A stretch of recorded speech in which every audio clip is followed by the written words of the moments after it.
Então fala você ligado aqui no canal, eu sou Eduardo Ferrari e trago assuntos importantes do Vasco. Antes eu peço a tua inscrição, aqui embaixo tem um botão vermelho inscrito, inscreva-se. Você que ainda não é inscrito aqui no canal, reforça aí a tua inscrição, reforça também o teu like, habilite o sino de notificações para todos os vídeos, copia o link do vídeo aqui, compartilha em grupos de Telegram, de WhatsApp, de Facebook, diz para todo mundo que tem vídeo novo aqui no canal. É sempre muito importante e de graça a sua inscrição e a sua participação aqui no canal Vasco Connection. Tem muita gente assistindo os vídeos aqui. Pô, Eduardo, por que eu não recebo os conteúdos aqui no canal? O que acontece que eu não sou notificado? Porque você ainda não é inscrito aqui no canal, você ainda não deixou o teu like, você ainda não habilitou o sino das notificações. Então, deixa essa moral aí, é importante aqui para o canal, de graça para você, rumo a 137 mil inscritos aqui. Gente, ufa, né? Que classificação do Vasco ontem na Copa do Brasil. O Vasco classificou para as oitavas da Copa do Brasil, num jogo muito complicado contra a equipe do Operário. Vamos falar um pouco desse jogo. Um jogo que o Vasco fez no primeiro tempo, que o Vasco teve um volume de jogo muito grande, né? O Vasco perdeu muitas oportunidades, na minha opinião. Poderia ter, sim, decidido o jogo no primeiro tempo ainda, sabe? Fez 1-0 no final do primeiro tempo com o Rayan, mas criou antes do Rayan fazer o gol do Vasco. O Vasco criou muitas oportunidades, né? Um volume de jogo realmente muito grande. Depois, no segundo tempo, a equipe do Operário tentando sair para o jogo. O Vasco não teve não sofreu tanto assim no jogo com o Operário, não. Não teve tanto sofrimento, não. Mas aí, no final do segundo tempo, o Vasco acabou tomando o gol. O gol foi marcado pelo Ademilson, né? Aos 48 minutos do segundo tempo. Então, assim, o Vasco, repetindo aqui, perdeu a oportunidade de decidir o jogo ainda no primeiro tempo, acabou levando, aí o Operário empatou o jogo, acabou levando para os pênaltis, aí o Léo Jardim decidiu para o Vasco, né? Defendeu 3 pênaltis, enfim, o Vasco conseguiu, repetindo aqui, a classificação para as oitavas de finais da Copa do Brasil. Agora o jogo do Vasco ontem, mais uma vez, muito seguro, repetindo aqui, o Vasco não fez um mau jogo, não. A equipe do Operário é uma equipe muito experiente, né? Tá certo, Eduardo, uma equipe pequena do futebol brasileiro, mas uma equipe que na Série B não perde há 4 jogos, 3 vitórias seguidas, uma equipe difícil, com jogadores experientes, com excelente camisa 10, esse Bosquilha, contrata logo, hein? Aí a oportunidade para o Vasco, viu que o jogador tem muito talento. Não sei como que esse cara foi parar no Operário, com todo respeito. Jogador que teve destaque no Mônaco. Só tem 29 anos. Que jogador bom. Que jogador, sabe, acima da média. Realmente um cara que sabe das coisas, um cara que pode ajudar. Então, tá aí pro Vasco mais uma oportunidade de mercado. O Vasco não tem dinheiro, eu acho que não é uma contratação tão difícil. E um jogador que pode ajudar o Vasco. Essa é a minha opinião. Já tô de olho já no... Gente, vamos analisar o jogo, mas vamos olhar, já que o Vasco precisa de reforços, principalmente para a janela do meio do ano, vamos olhar também para a casa do vizinho. Então, uma equipe de menor expressão, com excelente camisa 10, rodado, experiente, né, 29 anos, e jogou fora, e tá aí, dando sopa num time menor, esperando a oportunidade para jogar num time grande. Depois do jogo que ele fez ontem, com certeza,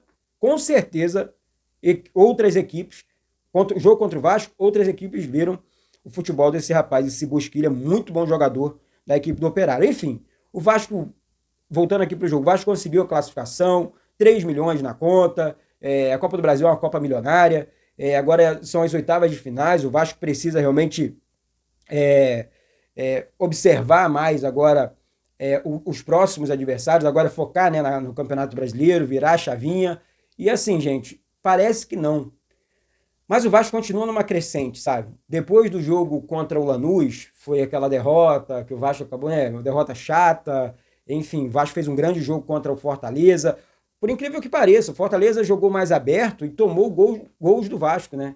Ontem a equipe do Operário jogou um pouco mais fechada, né? Tentando, na vontade, ganhar do Vasco, né? Vieram com uma determinação muito grande os jogadores do Operário ontem. E aí o Vasco teve alguma dificuldade, sim, para vencer o Operário. Repetindo aqui, alguma dificuldade por quê, Eduardo? Como assim? O jogo foi 1-1? Não, primeiro tempo o Vasco, repetindo aqui, criou muitas oportunidades de gol, infelizmente não matou o jogo aí no segundo tempo, acabou sofrendo um gol E aí, enfim, todo mundo sabe o final. Foi para os pênaltis e tudo mais. Daí o Ryan, numa entrevista pós-jogo ontem, o Ryan ele disse que antes no Vasco eles treinavam 1 hora por dia e agora com o Fernando Diniz eles treinam 2 horas e meia.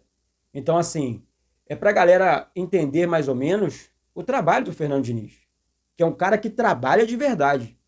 Se antes os jogadores treinavam só 1 hora por dia, agora não, agora a coisa ficou séria.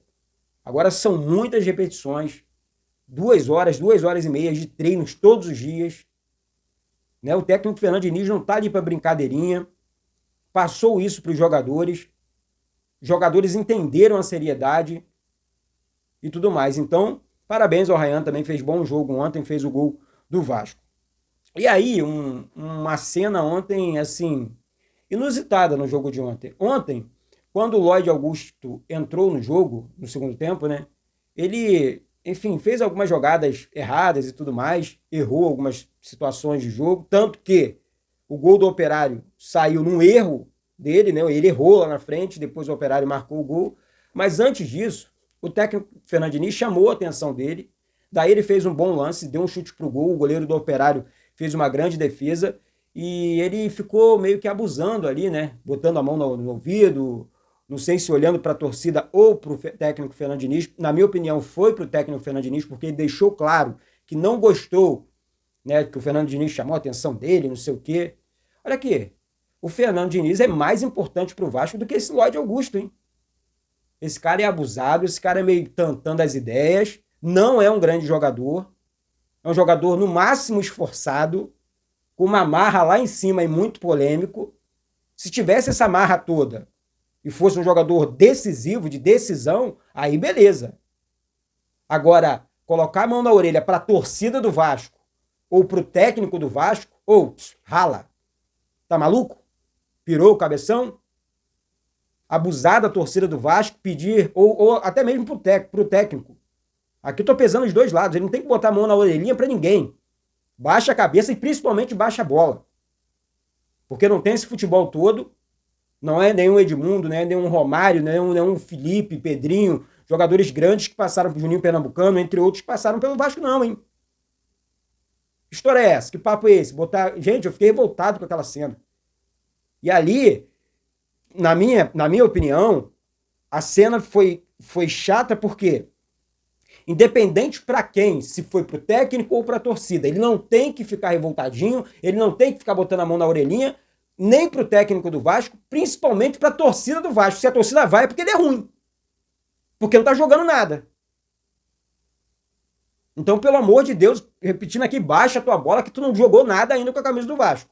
Até então tu deu um chute pro gol ontem e fez um gol de pênalti nas cobranças de pênalti.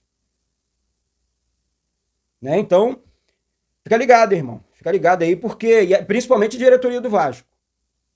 Pagou 12 milhões desse rapaz, que já começa, já é polêmico.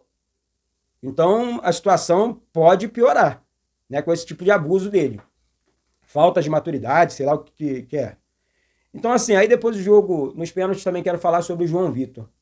Eu não sei quem escolheu o João Vitor para bater pênalti. Né? Logo depois, o Hugo Moura bateu muito bem, Adson bateu muito bem. O Vasco poderia ter decidido, evitado, né? Enfim, muita coisa ali, um sofrimento e tudo mais. Mas o João Vitor acabou cobrando muito mal e tudo bem, só erra quem bate, né? E tudo mais. Recebeu o apoio do técnico Fernando Diniz, já trocando aqui o assunto, né, gente? Para terminar logo o vídeo. Então, assim, não sei quem escolheu, acho que o João Vitor deixou claro para o goleiro ali, Elias, né, do Operário, vou bater no canto esquerdo, no seu lado esquerdo, vou deixar, bateu meia altura, o goleiro com muita facilidade defendeu o pênalti cobrado pelo João Vitor, zagueiro do Vasco. Depois Adson, Hugo Moura, todo mundo batendo muito bem, cobrando com muita segurança, e aí o Vasco, repetindo aqui, poderia ter decidido o jogo ontem.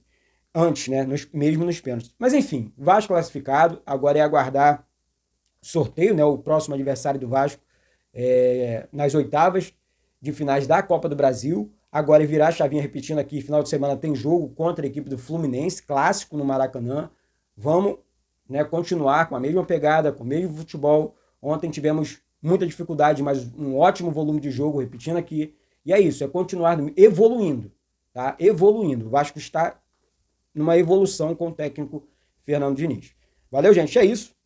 Daqui a pouco eu volto com informações, com notícias e muito mais sobre o Vasco, tá certo? Um beijo no coração de todos vocês. Eduardo Ferrari, aqui do Rio de Janeiro. Saudações vascaínas.